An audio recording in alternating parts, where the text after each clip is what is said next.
आजकल की दुनिया में स्ट्रेस, तनाव ये तो जैसे हमारी जिंदगी का हिस्सा ही बन गया है ना? लेकिन सोचिए, क्या हजारों साल पुराना सिर्फ एक श्लोक हमें इस मॉडर्न स्ट्रेस से शांति दिला सकता है? आज हम इसी प्राचीन ज्ञान में छिपे समाधान को समझने जा रहे हैं।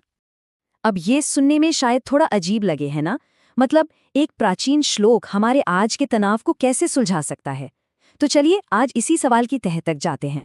तो ये जो ज्ञान है, ये हमें मिलता है भगवद गीता से। और देखिए, गीता सिर्फ एक धार्मिक ग्रंथ नहीं है, बल्कि ये तो लाइफ के लिए एक प्रैक्टिकल गाइड जैसी है। हम इसके एक बहुत ही पावरफुल श्लोक को समझने वाले हैं। दोषैरेते कुलघन्ना नाम वर्ण संकर कारकै उत्साध्यन्ते जाति धर्माः कुल धर्माश्च शाश्वताः। गहरा, बहुत गहरा मतलब है इन शब्दों में। ये रहा श्लोक इंग्लिश स्क्रिप्ट में, ताकि पढ़ने में और आसानी हो।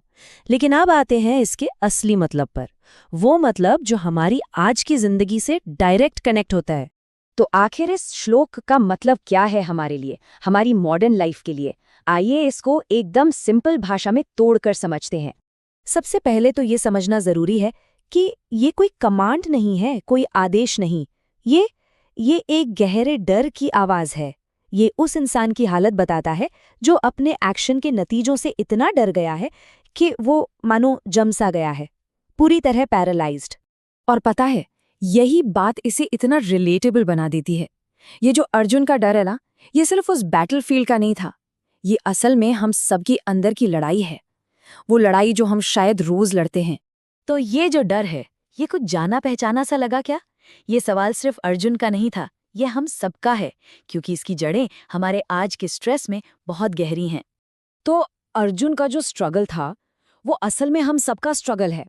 ये जो क्या होगा अगर वाला डर है ना, कि कहीं कुछ गलत ना हो जाए, कि लोग क्या कहेंगे, कि मैं फेल हो गया, तो ये एक यूनिवर्सल ह्यूमन एक्सपीरियंस है। और यही वो चीज़ है जो हमें स्ट्रेस देती है और सही कदम उठाने से भी रोक देती है। तो सवाल ये है कि ये संघर्ष आज की दुनिया में कैसा दिखता है? इसको और अच्छे से समझने के लिए चलिए एक मॉडर्न डे कहानी देखते हैं। बहुत ही रिलेटेबल कहानी है।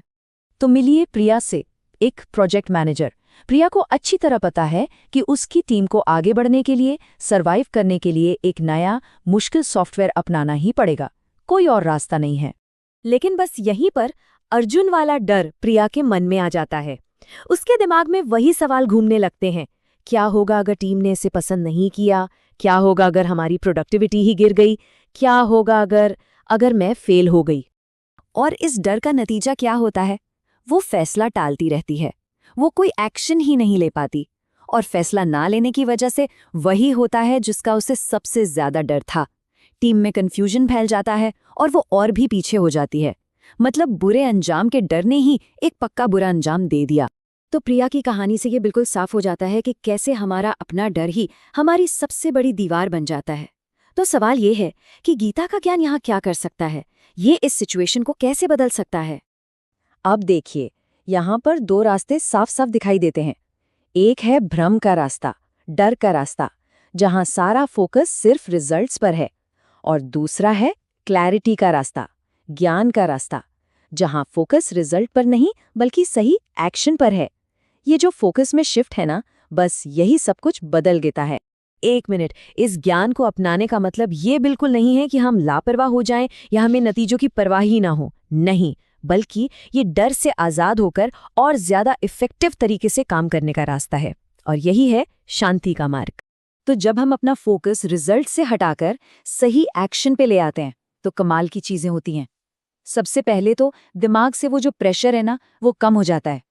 दूसरा, नतीजों का डर खत्म हो जाता है, क्योंकि फोकस तो सही काम करने पर है। तीसरा, मन में शांति आती है। वो जो हजारों क्या होगा अगर वाले ख्याल चल रहे थे, वो शांत हो जाते हैं।